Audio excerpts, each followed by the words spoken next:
Hi there, and welcome to this episode of Write With Me at IELTS Juice. And we have a report today. The rubric, which is a fascinating one, is here. It says, the plans below show the sites of an airport now and how it will look after redevelopment next year. Cool, right? You have two visuals of an airport. The name of the airport is Southwest Airport. That's the name. That's not the geographical location. That area is not the southwest of any airport. That is the name of the airport. And you have two visuals. The one on the left is the status quo. This is the plan of the current airport. Or maybe I should say that is the current plan of this airport.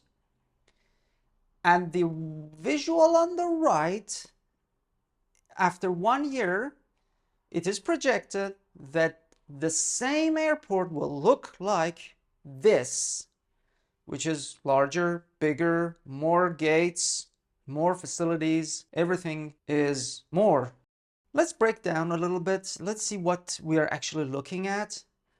Below both of the plans, I can see a box. In the box, that's our legend. You may see the symbols, like the letter C inscribed in a circle means check-in area or check-in counter, or the other one, like a cup inscribed in a square, means a cafe, and you can find it on the map. Well, that's beautiful. Well, we have departures and arrivals, logical, and there are one entrance each, one entrance for departures, one entrance for arrivals. And then if it is departures means you want to travel outside, so you're getting into the airport so that you leave the city.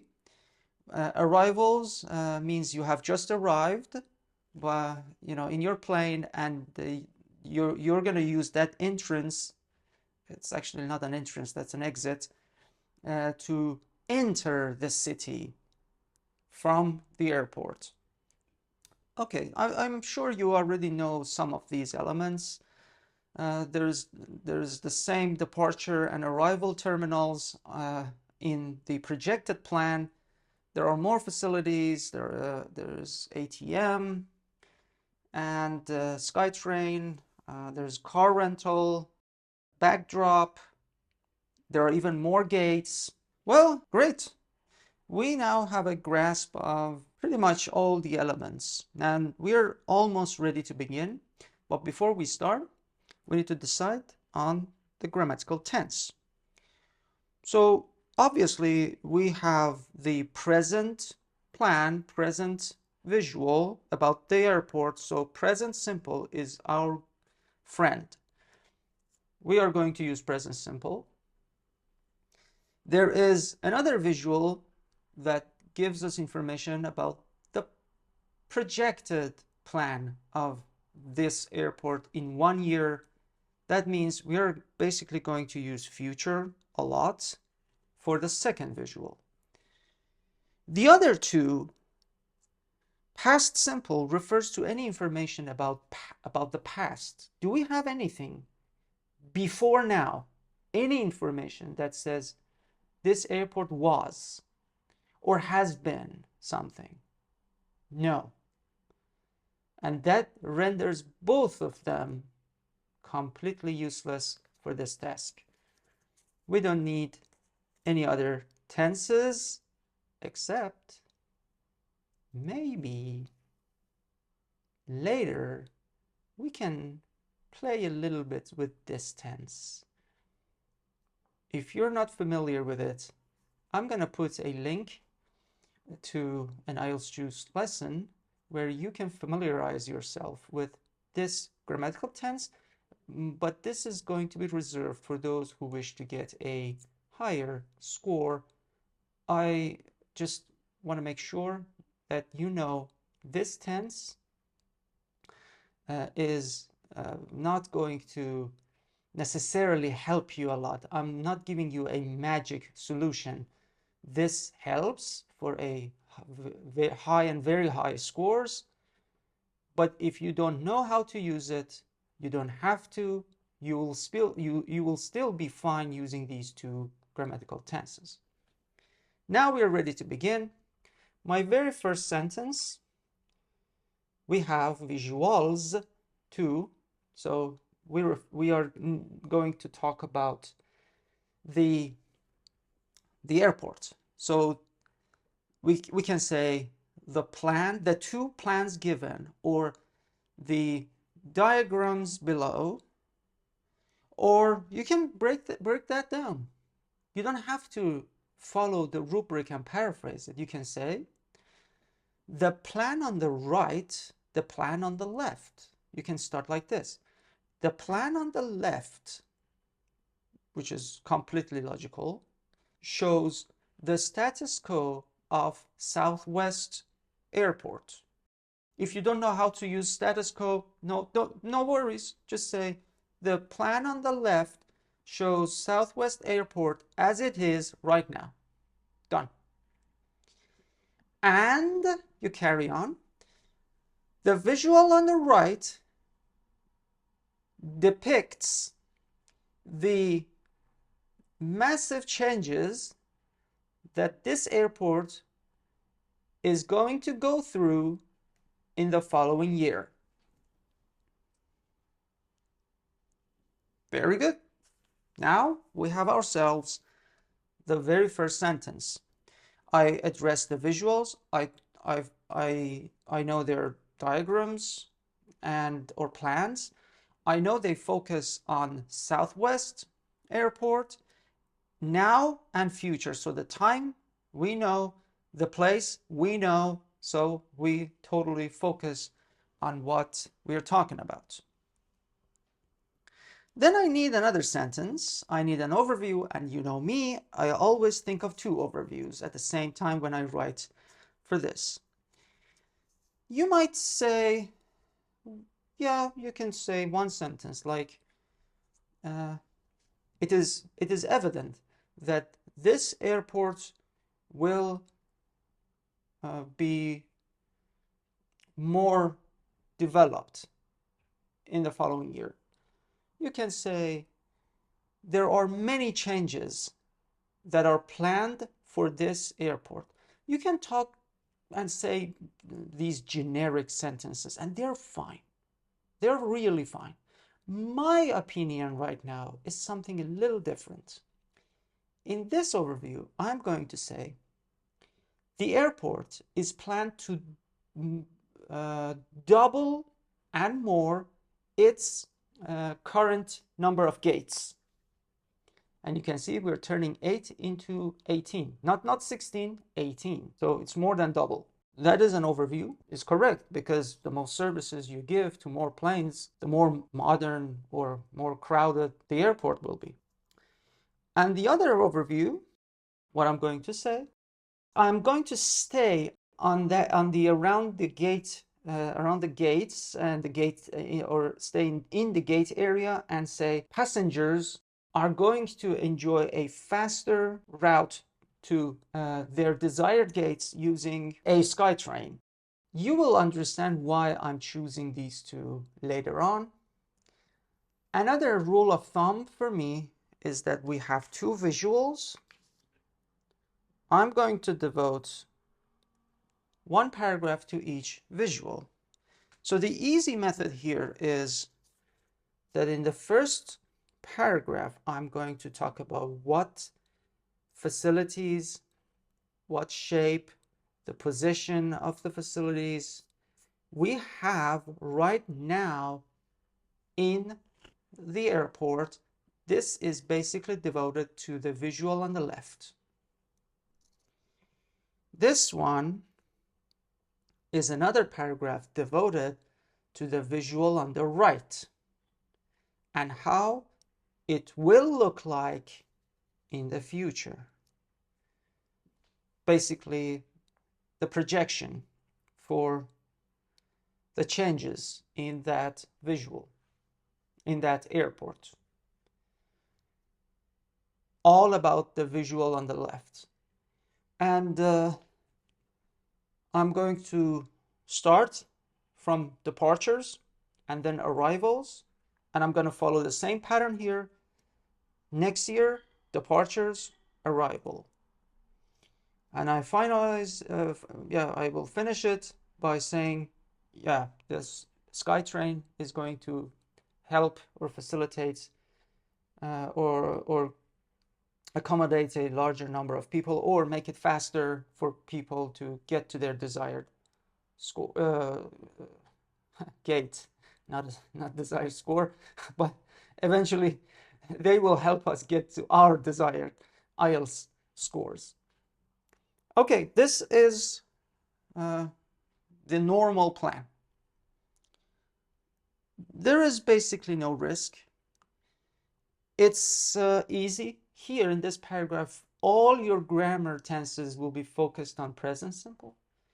In this paragraph, all your sentences are directed or related, or they are either directly or indirectly related to future, which means you are going to use a lot of will and be going to, or you can use tenses that have future meaning, like present progressive or present continuous with the future meaning, or present simple but with future meaning.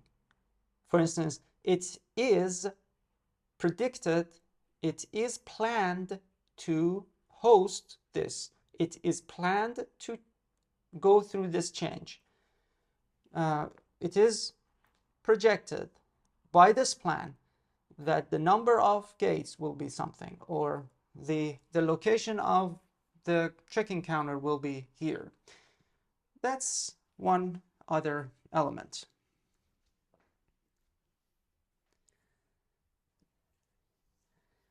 One little note in this scenario is that, yes, this is... now let's get to a little risky part. What if you wish to up your game and go for a higher score? In that case, all right, allow me to say that in this paragraph, I am going to focus on departure. So the departure terminals in the two visuals, the departure terminal as it is right now and the departure terminal as it will look like in the future. And here I'm going to talk about the arrivals terminal or arrivals area. You can call it any name you can, like this, whichever you remember. So why do I do that? I focus on departures and then I go through all the elements here. And then I go through arrivals and I go through all the elements here. This will allow me to compare departure as it is, element by element, with the corresponding element in the future. And in the same thing in arrivals. Well, basically it's very empty, but then you can start introducing that these things by that time will have been constructed. Aha! You see? Now you can use some grammar, some uncommon grammatical structures to show how well you know grammar and you know where to use this particular grammatical style. You can use this for the previous planned method as well. It's just for a higher score, usually it demands higher vocabulary range and higher grammatical range as well. That's why I'm introducing it here. But feel free to, if you know how to use it, feel free to use it with any style of planning you are going through. Interesting, right? The challenge is that every time you talk in these sentences, you have the present versus future. Present versus future, present versus future, present versus future. For what? For the departures. Present versus future, again, the same thing, but so this doesn't stop there. You can continue here as well. And here you can talk about arrivals. But because arrivals right now is an empty hall, basically there's nothing, this grammar will shine and it will show a lot of transformation. Now you realized by focusing, why I chose those two overviews, by focusing on departures and then arrivals, the only part left would be the gates. And in this part, I talked about the number of the gates, and here I talked about how fast the movement will be, or how convenient it will be next year. One little thing that I would also like to add, and maybe you can add it here, it's just some extra detail. Let me just put it here. One little sentence is that, have you noticed security and passport control for the departures, passport control and customs for arrivals, they remain unchanged?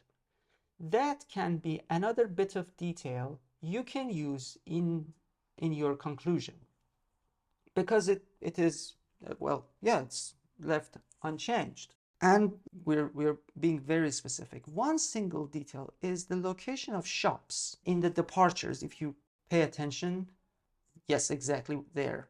That bit of information I would like to include in the departures part for myself here. And another important thing is like the arrivals. I'm sorry, this is not here. There you go. And I would like to say that in the departures terminal, we don't have any shops right now, but by next year there will have been more shops plural, in that area. And I can include it over there in order not to miss out on any bit of information. And all the elements, the new elements, the car hire or car rental, SkyTrain, we already talked, ATMs, the cafe, the place of the cafe changed. That there are now 2 cafes, you can say. The next one is the backdrop, which is new. And finally, the check-in counter is the same, but on the opposite side of the terminal now. Also, the car hire is interesting because there is now a protrusion, an added part to the arrivals terminal where you can hire or rent a car. Well, that's it for me. This was fun. I really enjoyed planning this, specifically the more challenging method, and this is definitely the challenging one for me. You may find both of these samples over here where we talk about one of them, and the other is on the IELTS Juice website. If you wish to see other videos with the little green apple over here, you may click over here. And remember, even at airports, eat healthy.